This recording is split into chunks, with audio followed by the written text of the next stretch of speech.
Welcome to quick revision point. My name ही Raksha Srivastava. Friends, आज हम हिंदी के इंपॉर्टेंट क्वेश्चन को डिस्कस करेंगे जो कि फ्रेंड एग्जाम के लिए इंपॉर्टेंट है। तो स्टार्ट करते हैं। फर्स्ट क्वेश्चन है, किस कवि को कवियों का कवि कहा जाता है? तो ए है शमशेर बहादुर सिंह, बी है धर्मवीर भारती, सी है सर्वेश्वर दयाल सक्सेना एंड डी है रघुवीर सहाय। तो किस कवि को कवियों का कवि कहा जाता है? तो वो शमशेर बहादुर सिंह को कवियों का कवि कहा जाता है। Right answer is a. Next question, अपभ्रंश के प्रथम महाकवि कौन थे? तो ए है हेमचंद, बी है स्वयंभू, सी है जोइंदू एंड डी है रामचंद्र। तो अपभ्रंश के प्रथम महाकवि कौन थे? तो अपभ्रंश के जो प्रथम महाकवि थे फ्रेंड वो थे स्वयंभू। ओके, राइट आंसर जो होगा वो बी हो जाएगा। और नेक्स्ट क्वेश्चन देखते हैं,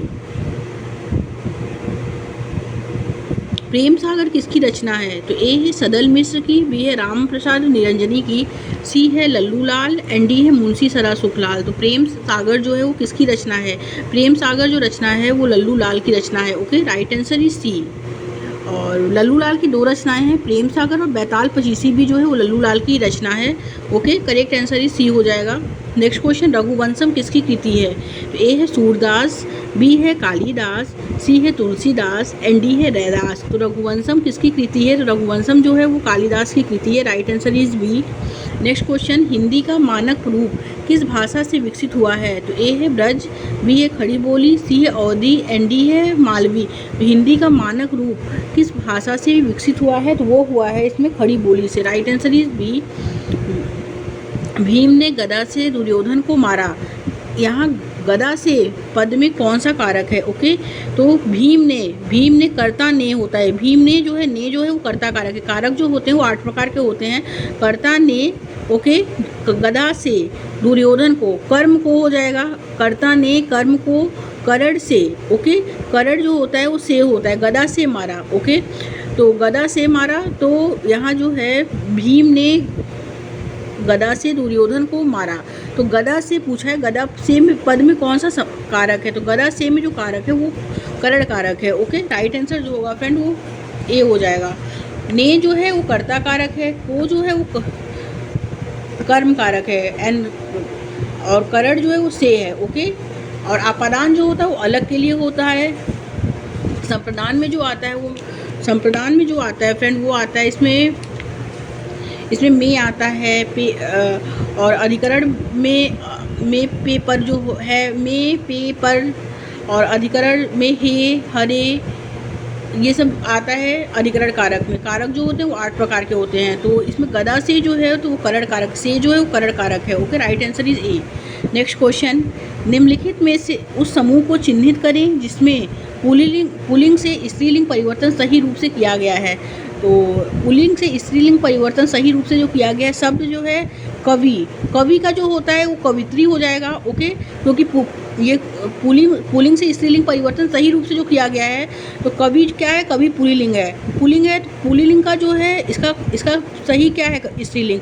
ए है कवित्री नहीं होता है, कवित्री होता है, तो ये गलत है। ओके, कवित्री नहीं हुई, ये भी गलत है, ये भी गलत है। राइट आंसर जो होगा इसमें कवि का जो होता है वो कवित्री हो जाएगा स्त्रीलिंग।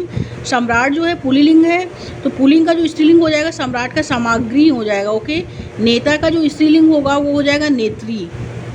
ओके, और विधुर का जो हो जाएगा वो विधवा हो जाएगा।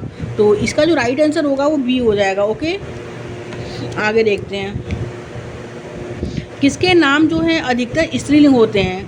किसके नाम अधिकतर स्त्रीलिंग होते हैं? ए सागरों के, बी है वृक्षों के, सी है बोलियों के एंड डी है फलों के। तो राइट आंसर इज सी। बोलियों के नाम जो होते हैं अधिकतर स्त्रीलिंग होते हैं। Right answer is C.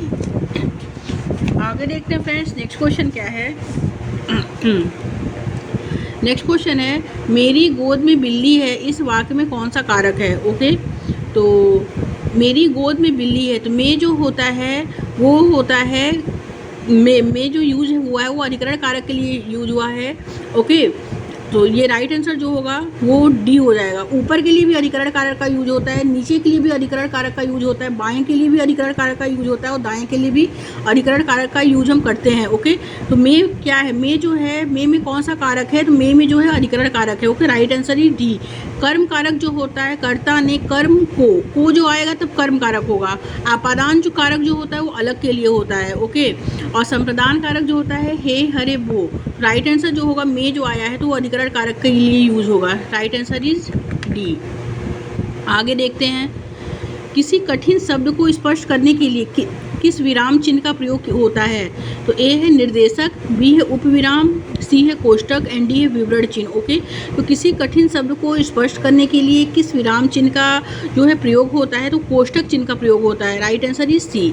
Next question, Hindi की मूल उत्पत्ति किससे मानी गई है, तो हिंदी की मूल उत्पत्ति जो है वो किससे मानी गई है, तो ए है इसमें खस अपभ्रंश, बी है अर्ध मागधी अपभ्रंश, सी है सौर सेनी अपभ्रंश एंड डी है मागधी अपभ्रंश। तो राइट आंसर सी हो जाएगा, सौर सेनी अपभ्रंश से जो है मानी गई है। ओके, नेक्स्ट क्वेश्चन, निम्नलिखित में से किस युग्म का सही विलोम शब्द का प्रयोग नहीं हुआ है, लाभ हानि, इच्छा अनिच्छा, बंधन मुक्ति। ओके, लेकिन जय और विजय जो होता है ना, जय विजय क्या है, जय विजय पर्यायवाची है, इसका जो विलोम होता है, इसका सही युग्म जय का जो होता है वो पराजय होता है, ये गलत है। और इसमें क्या पूछा है कि निम्नलिखित में से किस युग्म का जो है सही विलोम शब्द का प्रयोग नहीं हुआ है, तो जय पराजय का, जय विजय इसी का जो है वो सही नहीं हुआ है। राइट आंसर जो होगा डी हो जाएगा। आगे देखते हैं, हिंदी स्वरों का वर्गीकरण जब जीभ के भाग के आधार पर किया जाता है तो निम्नलिखित में से कौन सा भेद इसके अंतर्गत नहीं आएगा। ओके, हिंदी स्वरों का वर्गीकरण जब जीभ के भाग के आधार पर किया जाता है तो निम्नलिखित में से कौन सा भेद इसके अंतर्गत नहीं आएगा।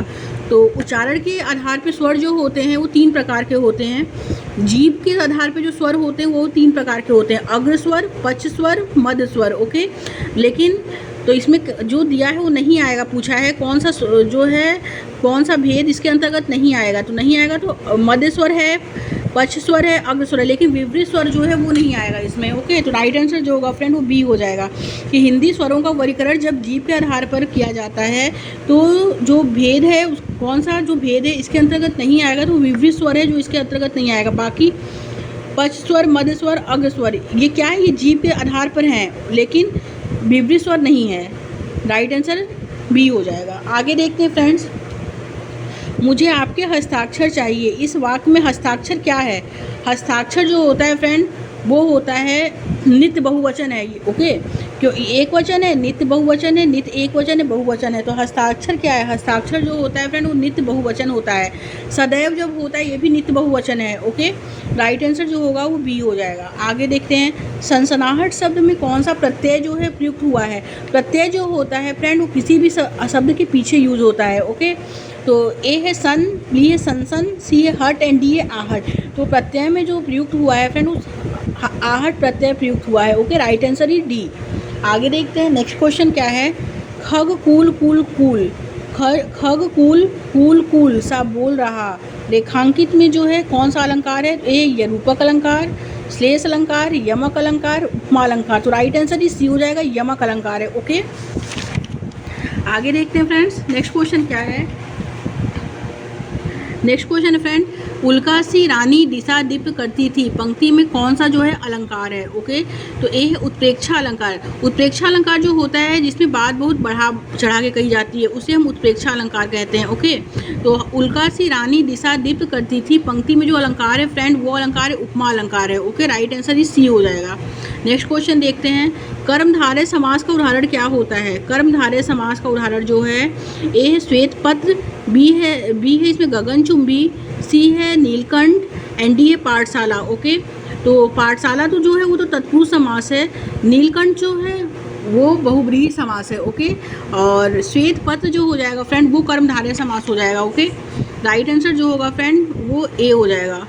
आगे देखते हैं, कानन के नीचे लटकता हुआ कोमल भाग के लिए एक शब्द होगा, तो कान के नीचे लटकता हुआ कोमल भाग के लिए एक शब्द क्या है, तो ए है कड़, बी है कड़फूल, सी है कड़पाली एंड डी है कड़ाभरण। तो राइट आंसर जो होगा वो सी हो जाएगा, कड़पाली। ओके, नेक्स्ट क्वेश्चन, पदच्युत में कौन सा समास है, पदच्युत में कौन सा समास है, तो ए है द्विगु समास, बी है तत्पुरुष समास एंड सी है फ्रेंड द्वंद्व समास एंड डी है तत्पुरुष समास। तो पदच्युत में जो होता है इसमें जो है इसमें जो हुआ है अलग का जो है वो तत्पुरुष जो है विकसित हुआ है, पद वो अपने पदच्युत से पद से वो अलग है, तो इसका जो मतलब होता है वो तत्पुरुष समास हो जाएगा। ओके, राइट आंसर जो होगा वो डी हो जाएगा। द्विगु समास जो होता है फ्रेंड, जहाँ संख्या की बोध की बात होती है वहाँ वो द्विगु समास होता है। ओके, तो राइट आंसर जो होगा इसमें डी हो जाएगा। नेक्स्ट क्वेश्चन, मैंने एक बूढ़े आदमी को देखा जो बहुत बीमार था, वाक्य किसका उदाहरण है? तो मैंने एक बूढ़े आदमी को देखा जो बहुत बीमार था, तो इसमें तो सरल वाक्य तो है नहीं, संयुक्त वाक्य भी नहीं है, सरल संयुक्त दोनों, ये क्या है, ये मिश्र वाक्य है। ओके, क्योंकि वो इसमें सारे वाक्य जो है वो मिक्स हैं, तो ये मिश्र वाक्य हो जाएगा। Right answer is C. Next question, Taj Mahal कहाँ है, यह किस प्रकार का वाक्य है? तो ये क्वेश्चन पूछा है ना, ताजमहल कहाँ है, तो ये एक तरह से क्वेश्चन पुट अप हुआ है, तो ये प्रश्नवाचक वाक्य हो जाएगा। Right answer is a.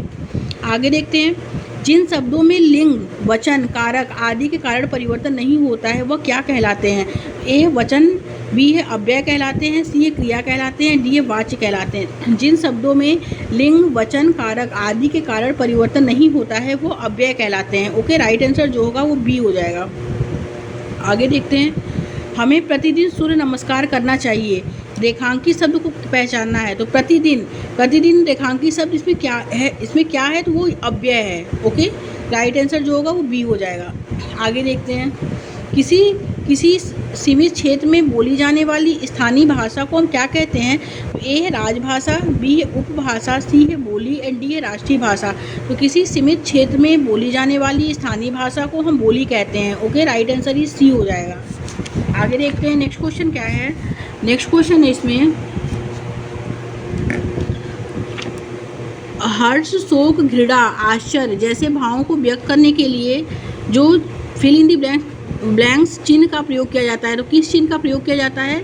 तो ए है विस्मयादि बोधक, बी है अर्धविराम, सी है अल्प विराम एंड डी है विवरण। तो वो विस्मयादि बोधक चिन्ह का जो है वो प्रयोग किया जाता है। विस्मयादि बोधक चिन्ह ऐसे होता है। ओके, अर्धविराम ऐसे होता है, अल्प विराम ये है और विवरण चिन्ह ये होता है। तो राइट आंसर जो होगा वो ए हो जाएगा। आगे देखते हैं, नेक्स्ट क्वेश्चन क्या है। मोहन पिताजी को पत्र लिख रहा है, वाक्य में क्रिया का भेद प्रयुक्त हुआ है, तो रिक्त स्थान के उचित विकल्प पे कौन सा है? तो ए है नाम धातु है, बी है अकर्मक क्रिया है, बी है सकर्मक क्रिया है एंड डी है प्रेरणार्थक क्रिया है। तो मोहन पिताजी को पत्र लिख रहा है, तो वाक्य में क्रिया का जो भेद प्रयुक्त हुआ है वो है सकर्मक क्रिया का। Okay, right answer is C हो जाएगा। नेक्स्ट क्वेश्चन, स्त्रीलिंग शब्द क्या है? तो ए है सनक, बी है सलाद, सी है सारस, डी है सलाम। तो राइट आंसर इज ए हो जाएगा, सनक है। आगे देखते हैं, मूर्धन्य ह्रस्व स्वर का उदाहरण कौन सा होता है? ए है ऋषि, बी है ऊ, सी है ए एंड डी है ई। तो मूर्धन्य ह्रस्व स्वर का उदाहरण कौन सा है? तो मूर्धन्य ह्रस्व स्वर का जो उदाहरण होता है, ह्रस्व स्वर जो होते हैं वो 4 होते हैं, अ, ई, छोटा ऊ और ऋषि। ओके, और तो इसमें जो मूर्धन्य ह्रस्व स्वर का उदाहरण जो है फ्रेंड वो ऋषि है, क्योंकि इसमें मूर्धन्य का भी यूज हुआ है, ह्रस्व स्वर का भी यूज हुआ है, ह्रस्व का भी यूज हुआ है और स्वर का भी यूज हुआ है। ओके, और बी क्या है? बी है ऊ जो है फ्रेंड कंठ तालव्य है। ओके, और एक है तालव्य है और ई जो है ओष्ठ से जो है वो निकलता है। तो इसमें जो राइट आंसर होगा वो ए हो जाएगा, ऋषि। नेक्स्ट क्वेश्चन, साधारणतः हिंदी लेखन में सबसे अधिक किस विराम चिन्ह का प्रयोग हुआ है? तो साधारणतः हिंदी लेखन में सबसे अधिक किस विराम चिन्ह का प्रयोग हुआ है? तो ए है प्रश्नवाचक चिन्ह, बी है पूर्ण विराम चिन्ह, सी है कोष्टक चिन्ह एंड डी है लाघव निर्देश चिन्ह। तो साधारणतः हिंदी लेखन में जो अधिक विराम चिन्ह का प्रयोग हुआ है वो हुआ है पूर्ण विराम चिन्ह का। राइट आंसर इज बी हो जाएगा।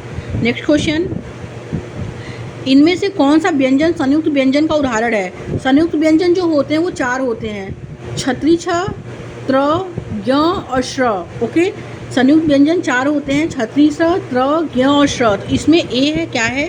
ड, झ, ढ और छत्री, छ। तो राइट आंसर जो होगा फ्रेंड वो 6 हो जाएगा। 6 क्या है? ये संयुक्त व्यंजन है। ओके, नेक्स्ट क्वेश्चन देखते हैं एंड लास्ट क्वेश्चन है, इनमें से किसका उच्चारण स्थान ओष्ठ है?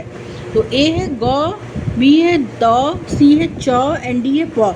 तो ओष्ठ जो पूछा है फ्रेंड, ओष्ठ है, तो ओष्ठ किसका है? अगर आप क ख ग घ अंग, ये क्या है, ये कंठ से निकलता है। ओके, कंठ से निकलता है क ख ग घ अंग। तो ये ग तो जो है ये कंठ है। ओके, त जो होता है फ्रेंड वो दंत होता है। आप त थ द ध ध बोलेंगे तो दांत का आपके यूज होगा, तो ये तो दंत से है। च जो होता है वो तालु है होता है, च छ ज झ ञ, ये क्या है, ये तालु का यूज में होता है। लेकिन ओठ का जो यूज होता है वो होता है प फ ब भ म, तो इसमें जो होता है इसमें ओठ का यूज होता है। ओके, तो राइट आंसर जो होगा वो डी हो जाएगा, प। Thank you friends.